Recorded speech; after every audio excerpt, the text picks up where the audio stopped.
Have you ever wondered what you should be checking before you ride and after you ride? Well, stay tuned because we're going to tell you. Let's get on topic.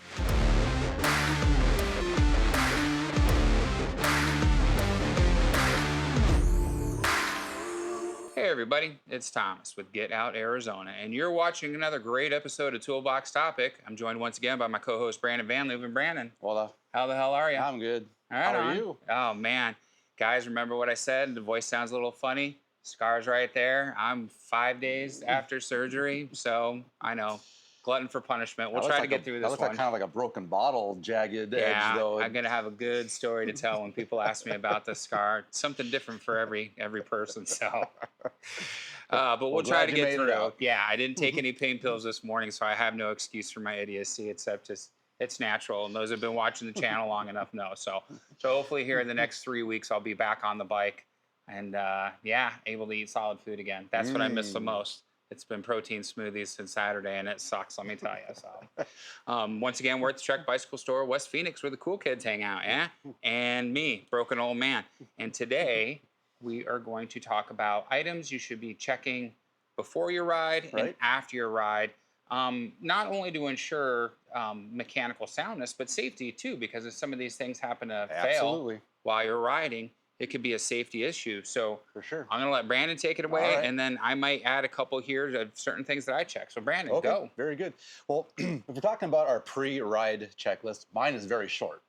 Mine is just making sure I have the correct air in my tires. Right.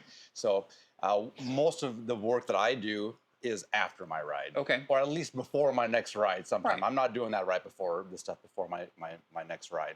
So checking tires both on road bike.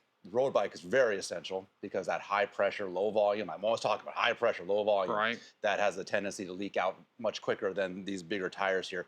But the point about these guys is you go for your ride the next day or before your next ride, you're checking air pressure. Like, wow, that's 20, 30, 40 psi lower than what it was last time. Right. That's an indication that you are low on sealant. Yeah. And you have to do something at that point.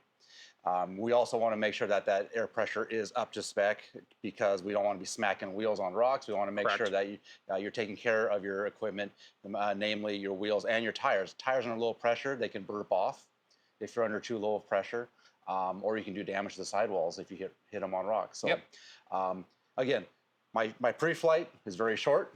My post-flight is extensive. Okay. So, and these things to me on my mountain bike are essential and they're not unconditional for me. I do this every time. I take good care of myself. I have expensive stuff. You have expensive stuff. You have expensive stuff. Right. Take care of your stuff. I don't mind if you have expensive stuff, but just take care of it. Right. So, Well, and it should be noted too for some of our audience, some of our viewers and subscribers out there. You may have paid $1,400 for your bike, and that was your budget. And to you, that's expensive stuff. it's all expensive Yeah. stuff. And so if something breaks, whether seals blow on a shock or a cassette goes bad or something like that, $200, $300, $400, that's pricey. And for some people, you could, leave you not being able to get out on the trail for a couple, 2-3 weeks. This is not a cheap sport. You have No, to pay to it's play. not. So let's make sure that we're just Exactly. paying when we have to and not when Right. Not prematurely. Exactly. So- Exactly. So these are the things that I do after every ride, or at least before my next ride. Right. The first thing I'll do is I will get a clean rag, just like this one, and it doesn't have to be a shop rag like this. You can just use. You probably have old T-shirts or old socks or Right. your old boxers at home, whatever you want.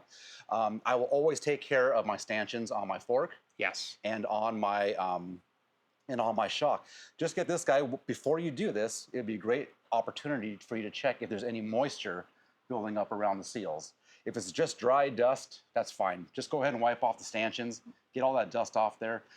This dust that we have in Arizona is so fine and so dry, it can very easily at some point you'll start getting past your seals and into the canister, into your fork legs, and then you're starting to contaminate oils and your lubrications and such. So just go through, wipe off your stanchions. What I do is I kind of do this little floss job in between the fork Right. crown and around the outside, and then completely clean the whole stanchion as well. If you want to, you can certainly clean the bike, but around here I feel like I'm just hitting these little parts, and then I kind of neglect the frame itself unless it's really gross with my sweat and stuff. Right. Because truly, 2 seconds on the trail and that bike is right back to Oh, yeah, it's square dirty one again. where you left it. So I'm not as particular with those parts, unless again I got really a lot of grime up here from sweating and being gross on it. The next thing I'll do, and also some people might also, you have a dropper post. I do not have a dropper post, but if you do, you can go ahead and wipe that down as well. That might help with a little bit of the stickiness. I would refer to Brandon as being bike Amish for not having a dropper post, but hey. It's just more crap. Yeah. That's all right. You don't have to worry about any contamination here as you would for the shock and the fork, because inside what you have is a high pressure air canister that really doesn't get contaminated. Right. It just loses pressure over time. But as far as the smoothness of the action of the dropper, it's nice to wipe that off and keep that cleaned off. So they're calling early today. It's a business, yeah. Friggin' the phones are gonna ring, so pardon that, and we're gonna keep on going. So working front to back, I'm going to check my headset to make sure it hasn't come loose during my last ride. If you have spacers like this one does, it's very easy just to try to twist these spacers that are in there. If they twist, your headset is too loose. Another way to test that would be to hold on to the brake while it's on the ground and then move it back and forth. If you feel see if you have any, headsets, they'll destroy themselves quickly if not checked and then ridden loose. While I'm at the front, I'm going to just double check. You've just ridden your bike, so you kind of know if your brakes are working well or not. But just give them a little squeeze. Make sure you don't have to pump them up. If you have to pump them up or they feel like they hit and then squish down, they have air in the system, and you'll have to bleed them at that point. And guys, we just did a comprehensive series on brakes and brake maintenance. I'm going to have those videos linked in cards throughout this video. So check those out. Those of you who have maybe classic road rim brakes or V-brakes, maybe you're riding something a little bit more retro, mechanical disc and hydraulic disc. We talk all about that stuff, so check those videos out. So the final thing that I will do after every ride, this is not the final thing. Not the final thing. At all, at all. Go through all your pivot points. Please do this. So if you look at a dual suspension bike, and if you don't have a dual suspension bike, you don't have to worry about this.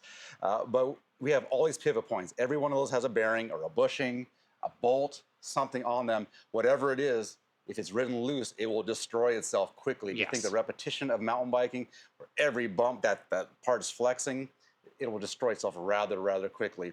So just go through. If you have a torque wrench at home, that's great. But I will just simply check with a 3-way first, just to make sure they're snug. If they're not snug, then I will tighten them, and I won't know how tight I'm going until I get home and do it with a torque wrench, or get to the shop with a torque wrench. But at least I'm not riding it loose. That's the big thing. Do not ride them loose. You can check your through axles as well. Make sure those are holding tight. You would be surprised how many through axles come in here so loose, and that affects your shifting. It also starts thrashing your through axle, starts thrashing your pivot bolts, rotor, your all cassette, everything. So that happens quite a bit, and it's actually quite shocking how often those are loose when they come in here. So check those as well. Final thing. Are you sure it's the final thing? I'm pretty sure. For me, this is the final thing. So I will go through and I will clean that chain after every single ride. This is probably the most essential piece, alluding back to how fine the sand is and how sticky it can be on your parts. I can't get through a ride here without, at the end of the ride, just the drivetrain just sounding like garbage. So you know that there's wearing being done. It's like sandpaper. It's like nails on a chalkboard to me when I get back to my ride and I hear how dry my drivetrain is. So I will go through. If you want to hit it with a little air, compressed air from a distance, that's great to get some of the dust off. But I will certainly go through with a rag, clean off my chain as best as you can. And let's be practical about it. It's not going to be perfectly clean. But let's do some damage to make sure it's not doing any harm in the future. So clean that off as best as you can, and then re-add a lubrication. This is my favorite right now, since I can't get squirt anymore. It's pissing me off. But this is I don't know, we can't get it anymore. Squirt is my favorite one. So now my next favorite one is Muck Off Dry Lube. This works exceptionally well. What I like about both of them is they're both very clean, both on the application and just in general. So apply your favorite lube based on your conditions. Make sure you wipe off the excess. There doesn't need to be anything left on your fingertips when you're done applying it. That way it won't. Excess will actually attract more dirt, more crap. It'll get yes. on your pulleys. It'll start throwing up off your onto your rotors, onto your wheels, and just make a bigger mess. So apply it liberally, wipe off until you just have almost nothing on your fingertips when you inspect. Okay. So that's what I do. That's it. That's it. All right. Brandon's covered most of the things that I would check as well. The only thing that I check is I will actually check the action of my dropper post. Okay. I've had mine fail out on the trail a couple times, and it's no fun having to ride back with it completely dumped. It's good for your thighs. Yeah, good for the thighs. At one point, it really wasn't the post action's fault. This actually bent right here. There was a failure in the actual casing. So I was able to pull it up and lock it off in a decent ride position. I am notorious sometimes for not checking my through axles. I've had it happen before where my shifting all of a sudden is so horrid on the trail. And then when I check it, there's actually play. Yeah. It's like, oh, okay, that's what that was.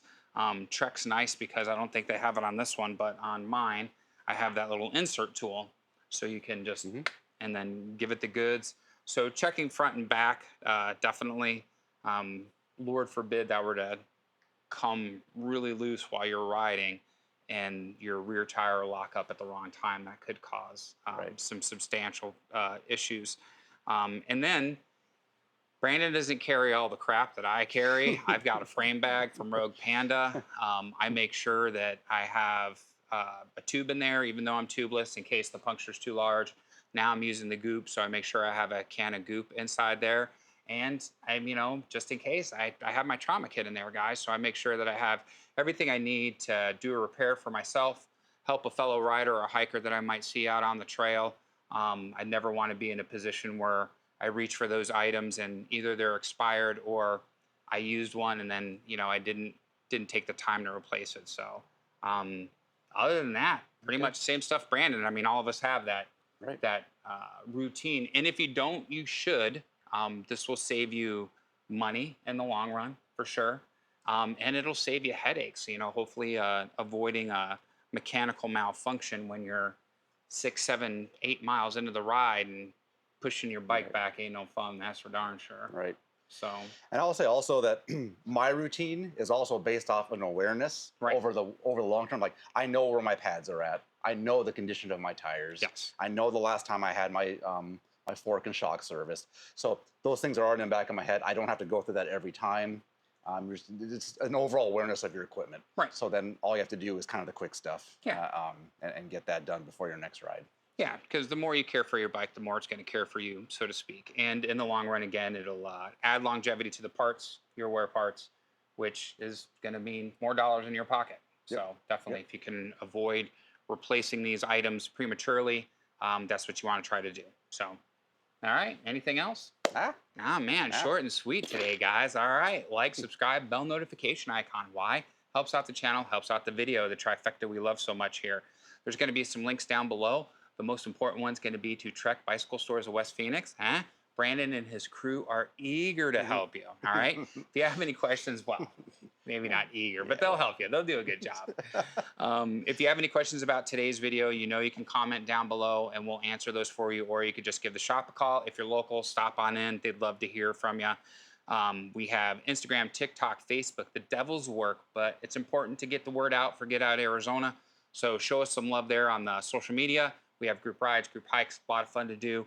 We also have some affiliate links down below that help out with coffee money, park pass money, and gas money. The other trifecta that we enjoy so much around here.